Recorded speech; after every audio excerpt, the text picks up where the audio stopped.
Analysis कर ली थी, उसके बाद हमें ये क्लीन मिल गया है, आप देख सकते हैं। अब हम इसको स्टार्ट करने की कोशिश करते हैं। ये सूत का धागा होता है, इसके थ्रू हम इसको बनाने की कोशिश करेंगे। इसके अंदर हमने कॉपर बारीक बारीक वायर डाले हैं ताकि ये इजीली बन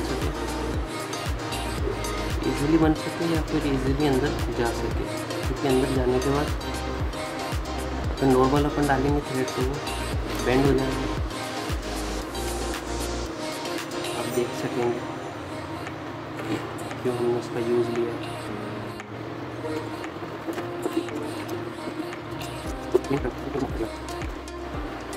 देख सकते हैं आप कॉपर वायर इसमें आ चुका है, इसको भी पकड़ने की कोशिश करेंगे। अगर ऐसे नहीं हो तो इसका एक दूसरा मेथड होता है जो हम आपको बताएंगे।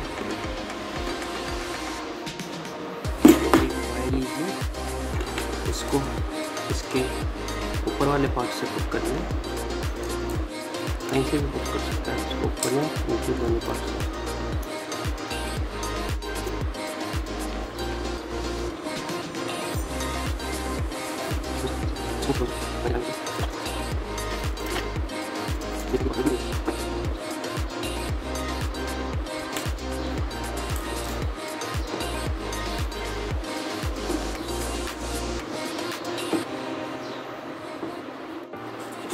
जितना आप टाइट कर सकते हैं इसको इतना टाइट करिएगा। बचा हुआ जो ऊपर वाला पार्ट है इसको हम बाद में कट कर देंगे। अब इसके अंदर हमने एक एंड बाहर रखा है ताकि कॉटन डालें तो ये बिल्कुल ऊपर जाके इकट्ठा ना हो। कॉटन ले लिया हमने, इसको विद और निडल भी शार्प जिसकी है जो उसके थ्रू इसको पूरा आपको अच्छे से भरना है।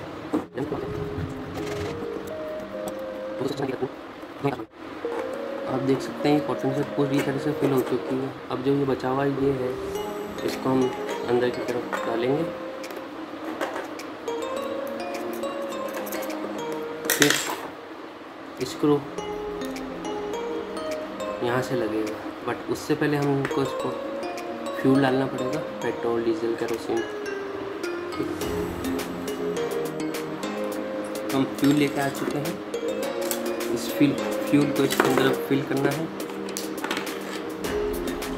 इसके अंदर साइकिल में यूज़ होने वाला ये लेंगे, जैसा आपने देखा कि फ्यूल बाहर जा रहा है, इसकी हेल्प से अगर हम फ्यूल डालेंगे तो कोई भी फ्यूल अपना बाहर नहीं जाएगा।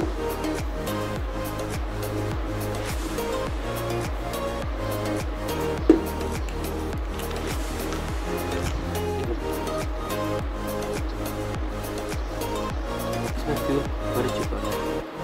अब हमारे को क्या करना है, इसको डायरेक्ट लगाएंगे तो नीचे से ऑयल पेट्रोल अपना जो है वो लीक हो सकता है। इसके लिए हम कोई रबड़ की चीज़ ले सकते हैं या कुछ भी आप यूज़ में ले सकते हैं। अभी हम इसी को यूज़ में ले रहे हैं।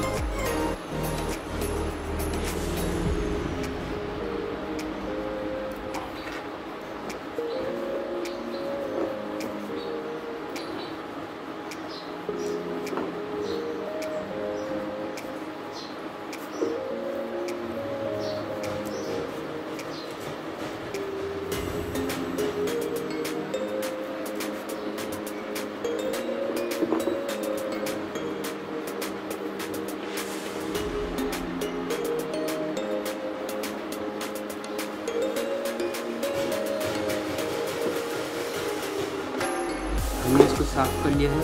आप देख सकते हैं कि इसकी ये लोग थोड़ी ज़्यादा बड़ी है, इसको हम कट कर सकते हैं।